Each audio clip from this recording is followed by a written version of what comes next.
कई सारे लोगों को ये लगता है कि तेको की शिप रियल है, यानी हमारे तेको सिर्फ दोस्त नहीं है और उनके बीच में दोस्ती से कई ज्यादा चीजें हैं। कई लोगों का ऐसा इसलिए भी मानना है क्योंकि उन्होंने बहुत ही सारे ऐसे मोमेंट्स देखे हैं जिनको देखकर लिटरली आपको लगेगा कि ये सिर्फ दोस्ती वाले मोमेंट तो नहीं हो सकते। और इसके सिवा कई बार वी और जंकू के बीच में ऐसे मोमेंट्स भी होते हैं जो कि लगता नहीं है कि सिर्फ दो दोस्तों के बीच में हो सकते हैं। हालांकि कई सारे फैंस को लगता है कि हाइप की वजह से वी और जंकुक अपने रिलेशनशिप को छुपा रहे हैं, क्योंकि फैंस ने कई बार ऐसे इंस्टेंसेस नोटिस किए जहां पर सभी बीटीएस के मेंबर्स थे या फिर पब्लिक था और वहां पर जंकुक और वी अपने आप को ओपनली एक्सप्रेस करना चाहते थे लेकिन वो नहीं कर पाए। और फैंस को यही लगा कि शायद हाइप ने ही उन्हें रोका हुआ है, क्योंकि अगर वो ये एक्सप्रेस कर देंगे कि वो एक दूसरे में इंटरेस्टेड हैं या फिर वो स्ट्रेट नहीं है, तो कहीं ऐसा ना हो कि उनकी फीमेल फॉलोइंग कम हो जाए। और आप जानते ही हो कि हाइप में वी और जंकुक दो ऐसे बीटीएस के मेंबर्स हैं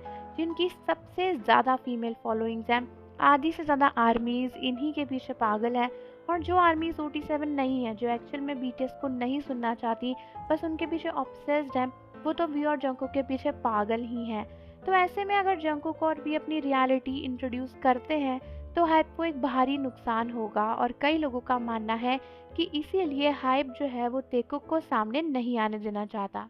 लेकिन दोस्तों, क्या आप जानते हो कि इसके साथ साथ ये न्यूज़ आई है कि हमारे तेकुक यानी वी और जंकुक काफ़ी टाइम पहले ही हाइप को छोड़ना चाहते थे। और यही नहीं बल्कि दोनों ने डिसीजन ले लिया था, लेकिन बीटीएस की वजह से, बीटीएस के मेंबर्स की वजह से और अपनी आर्मीज की वजह से उन्होंने बीटीएस को नहीं छोड़ा। तो दोस्तों, अपने एक इंटरव्यू में वी ने खुद इस बात को कंफर्म किया है कि जब कॉन्ट्रैक्ट रिन्यू करने की बात आई थी तो वी ने बहुत ज़्यादा सोचा था। उन्होंने क्लियरली बोला कि वो बहुत कंफ्यूज थे कि उन्हें कॉन्ट्रैक्ट रिन्यू करना चाहिए या नहीं करना चाहिए, और कंपनी के साथ उनके कैसे भी रिलेशनशिप्स हों, ये सब कुछ सोचने के बावजूद भी उन्होंने ये फैसला लिया कि वो कॉन्ट्रैक्ट को रिन्यू कर लेंगे, क्योंकि वो बीटीएस को खुश देखना चाहते थे। वी ने क्लियरली ये बात बोली कि वो और जंकुक काफ़ी ज़्यादा कंफ्यूज थे, दोनों ने बहुत डिस्कशन किया। इनफैक्ट वी ने ये तक बोला कि वो और जंकुक काफ़ी रोए और वो ये सोच रहे थे कि कंपनी के साथ उनके कैसे भी रिलेशनशिप्स हो, उन्हें अपने बीटीएस मेंबर्स को खुश देखना है, अपनी आर्मीज को खुश देखना है।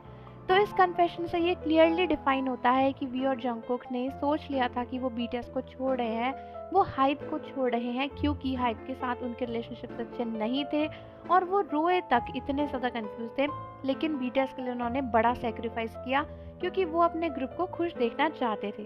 और इसीलिए जब अब इतनी सारी बातें सामने आ रही हैं और हाइप को लेकर इतने खुलासे हो रहे हैं, तो कई सारी आर्मीज चाहती हैं कि जंकुक और वी बीटीएस को छोड़ दें। तो आप मुझे बताओ कि इस डिसीजन में आपका क्या फैसला है, और जाने से पहले चैनल को ज़रूर सब्सक्राइब कर लो, बेल आइकन प्रेस कर दो। मिलते हैं आपसे अगली वीडियो के साथ।